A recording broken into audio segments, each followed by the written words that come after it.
সবাই, welcome back to my channel. তোমরা তো জানোই যে বাড়িতে মা বাবা এসেছে, মামা মাসি সবাই এসেছে, মানে বাড়িতে এখন প্রচুর লোকজন। আর আমরা আজকে সকালবেলা সবাই তাড়াতাড়ি উঠে পড়েছি, এখন ওই সকাল 6টা মতো বাজে আর কি। আর বাইরেটা দেখো কি কুয়াশা। রেডিও হয়ে গেছি, তো চলো দেখাই তোমাদেরকে আমি কি পরেছি। Good morning.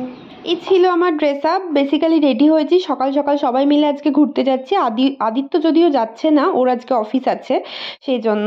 তো আমরা সবাই মিলে যাচ্ছি আজকে হচ্ছে পত্রাতু ভ্যালি রাঁচিতে। সবাই মিলে বেরিয়ে পড়েছি, গাড়ি এসে গেছে বাইরে। এই যে সবাই এখানে একদম রেডি, মাথায় টুপি ফুপি সোয়েটার সব দিয়ে। এই যে রগটাকে দেখছো, এটা আমাদের অ্যাপার্টমেন্টের আর কি প্রেমিসেসের মধ্যেই থাকে, এখানে ঘোরাঘুরি করে আর কি। খুব কিউট আর খুব মানুষ ঘেঁষে আর কি, মানে কাছ দিয়ে গেলেই আর কি সবসময় কাছে এসে আদর খেতে চায়।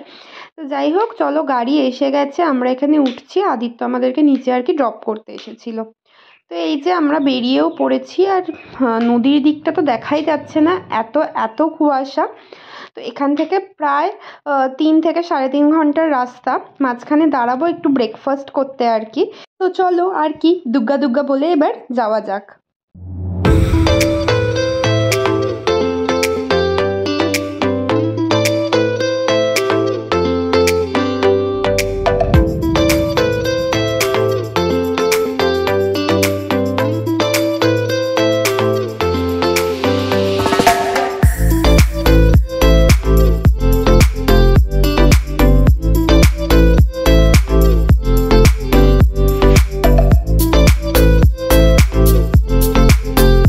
আমরা প্রায় ঘন্টা দেড়েক মতো চলে এসেছি, প্রায় 8টা সোয়া 8টা মতো বাজে। আর সবার একটু একটু খিদেও পেয়ে গেছে। খিদের থেকেও বড় কথা হচ্ছে সবার চা তেষ্টা পেয়েছে। তো তাই ভাবলাম আর দাঁড়াবো না, একেবারে চা আর ব্রেকফাস্ট করে নিই। এই যে আমরা সবাই বসে গেছি এখানে। আমি নিয়েছিলাম ধোসা, মশলা ধোসা। বাকিরা অনেকে ব্রেড টোস্ট নিয়েছিল, ডিম টোস্ট নিয়েছিল। চাটা তো ছিল মাস্ট আর কি, ওটা থাকতেই হবে। তো খাওয়া দাওয়া সারলাম, সেরে আবার বেরিয়ে পড়েছি। বেশ অনেকটাই চলে এসেছি, মানে রাঁচিতে তো ঢুকেই গেছি আর কি অনেকক্ষণ আগেই। আর রাস্তাগুলো এত সুন্দর দেখতে লাগছে যে কি বলবো।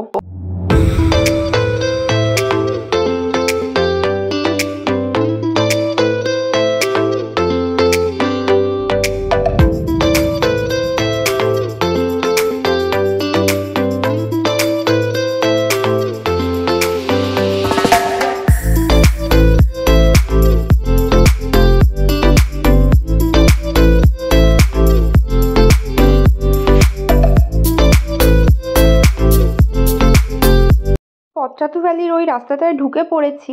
আর এখানে দেখো একটা স্পট দেখে দাঁড়ালাম। এখান থেকে ভিউটা বেশ সুন্দর দেখতে লাগছিল। জানি না ক্যামেরায় কতটা ধরা পড়েছে। ওই যে গাড়িতে সবাই ওখানে দাঁড়িয়ে আছে, সবাইকার পাও ধরে গেছিলো আর কি, তাই ভাবলাম একটু দাঁড়ানো যাক।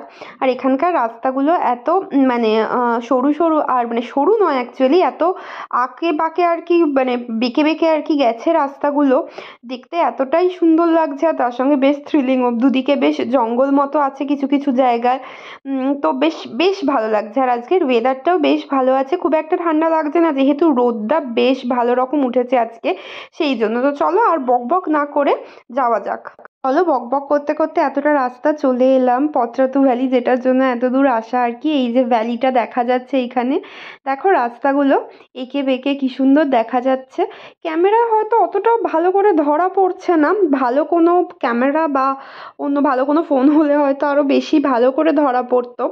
বাট চোখের যেটা ধরা পড়ছে সেটা তো অ্যাকচুয়ালি কোনো ক্যামেরাতেই ধরা পড়ে না। তো যতটা তোমাদেরকে দেখানো সম্ভব দেখালাম আর কি। বেশ কিছুক্ষণ ওখানে দাঁড়িয়েছিলাম, কিছুক্ষণ ফটো তুললাম, দেন আবার বেরিয়ে পড়েছি আমরা। এখন আমরা যাচ্ছি হচ্ছে পত্রাতু লেক। আর পত্রাতু লেকের ওপরই আছে পত্রাতু ড্যাম, তো দুটোই দেখবো। এখানে এই রাস্তাগুলো দেখে আমার একটা ঘটনা মনে পড়ছে আর কি, ঘটনা নয় ওই আর কি। তো অ্যাকচুয়ালি আমি আর আদিত্য হানিমুনের জন্য গেছিলাম হচ্ছে নর্থ বেঙ্গল ঝান্ডি। তো সেখানেও তো, ওখানে তো পাহাড়, আর ওখানেও রাস্তাগুলো এরকম আঁকা বাঁকা গোল গোল। ওখানে আরও বেশি আঁকা বাঁকা, যদিও গোল গোল করে এরকম রাউন্ড রাউন্ড করে উঠছে এখানকার থেকেও। তো আমার অ্যাকচুয়ালি গাড়িতে কোনো দিনই কোনো সমস্যা হয় না, মানে বমি বা ভমিটিং কিছুই আমার থাকে না গাড়িতে যতক্ষণই ট্রাভেল করি না কেন। কিন্তু সেবারে যখন ব্রেকফাস্ট টেকফাস্ট করে বেরিয়েছিলাম ঘুরতে, মানে একদম ভর পেট পেট অবস্থায়, তো গাড়িতে উঠে ওরকম গোল গোল রাস্তাতে আমার বেশ শরীরটা খারাপ লেগেছিল। তো সেইবারই প্রথম আর কি। তো এখন এই রাস্তাটা দেখে ওই ঘটনাগুলোর মানে ওই দিনগুলোর কথা আর কি মনে পড়ে গেল। তো দেখো তোমাদের সাথে গল্প করতে করতে আমরা পৌঁছে গেছি। বাইরেটায় বেশ সুন্দর গার্ডেন ফার্ডেন করে সাজানো, আর এখানে লেকটায় ঢোকার মুখে একটা টিকিট কাউন্টার আছে। তো এখানেই এই যে মামা এখানে দাঁড়িয়ে টিকিট কাটছে, 20 টাকা করে টিকিট। আমরা প্রায় আছি 7-8 জন মতো।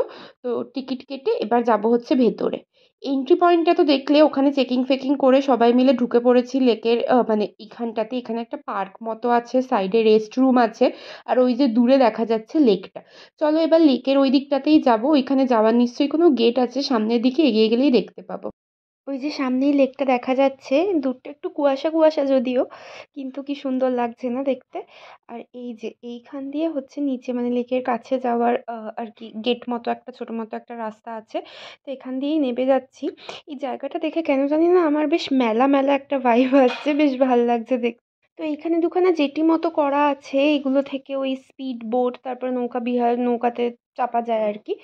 বাট আমরা কিছুতে চাপিনি, কিন্তু এমনি একটুখানি জেটিটা ধরে একটু এগিয়ে যাচ্ছি। বেশ মানে সামনেটা দেখতে বেশ ভালো লাগছে, আর একটুখানি ভিডিও করব বলে আরও এলাম আর কি এখানটা। দেখো দূরের দেখটা কি সুন্দর দেখতে লাগছে না? আর জলটাও বেশ পরিষ্কার, এখানে নিচের শ্যাওলাগুলো অবধি দেখা যাচ্ছে। এখানে অনেকগুলো নৌকা দাঁড়িয়ে আছে। দূরটা যদিও কুয়াশা কুয়াশা, কুয়াশা না থাকলে হয়তো আরও পরিষ্কার দেখা যেত। আর ওই দূরে দেখো স্পিড বোটগুলো, ওইগুলোতেই লোকজন চাপছে।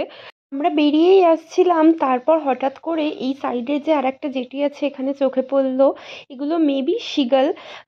তো এই পাখিগুলো এত সুন্দর করে উড়ছে আর এত ভালো দেখতে লাগছে যে রেকর্ড না করে পারলাম না। জাস্ট দেখো কি দারুণ দেখতে লাগছে। অ্যাকচুয়ালি নৌকোয় যারা বসে আছে তারা ওদেরকে খাবার দিচ্ছে, আর ওরা ওই জন্য নৌকোর চারিদিক দিয়ে ওরকমভাবে গোল করে আর কি উড়ে বেড়াচ্ছে। এত সুন্দর দেখতে লাগছিল যে কি বলবো।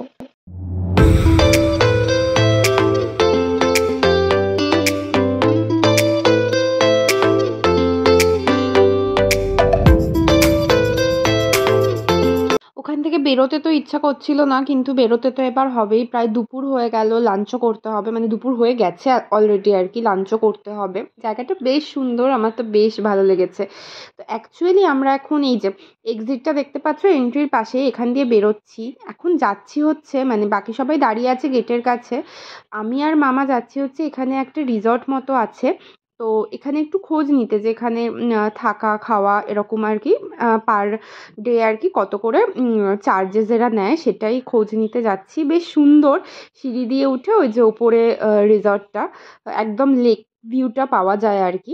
তো সেই সব জেনে ফেনে নিলাম, নিয়ে আবার বেরিয়ে পড়েছি। এখন যাব সোজা লাঞ্চ করব, কারণ খুব খুব খিদে পেয়েছে। অনেক সকালে ব্রেকফাস্ট করেছিলাম, তো ভয়ঙ্কর খিদে পেয়ে গেছে। আর এই যে এই রাজদরবার ধাবাটাতে এসেছি। আগেরবার যখন আমি আর আদিত্য দশম ফলসে গেছিলাম তখনও এখানে খেয়েছিলাম। এখানে খাবারের কোয়ালিটিও যেমন ভালো, প্রাইসটাও সেরকম রিজনেবল আর কি। তো আমরা চলে এসেছি, ভিতরে বসে পড়েছি। খাবার অর্ডার দিয়েছিলাম, এই জাস্ট সার্ভ করলো আর কি। আমি এখানে তন্দুরি রুটি নিয়েছি, সাথে একটু চিকেনের প্রিপারেশন, আর ওটা হচ্ছে গোবি আলু ফুলকপি আলুর একটা সবজি। বাকিরা সবাই এখানে ভাত খাচ্ছে, ডাল আছে, সাথে একটা মিক্সড ভেজ ছিল, আর ছিল হচ্ছে সবার জন্য ডিম। বাকিরা কেউ চিকেন খায়নি আর কি। তো চলো আমরা খাওয়া দাওয়া করি, খাওয়া দাওয়া করেই এখান থেকে বেরিয়ে যাব। আজকের ব্লগটা এখানেই শেষ করছি, তোমাদের সাথে দেখা হচ্ছে পরের ব্লগে। ততক্ষণ অবধি সবাই ভালো থেকো, সুস্থ থেকো। আর এই ব্লগটা যদি ভালো লেগে থাকে তাহলে ব্লগটা একটা লাইক অ্যান্ড শেয়ার করে দিও, আর চ্যানেলটা সাবস্ক্রাইব করতে কিন্তু ভুলো না। দেখা হচ্ছে পরের ব্লগে। Thank you for watching, tata.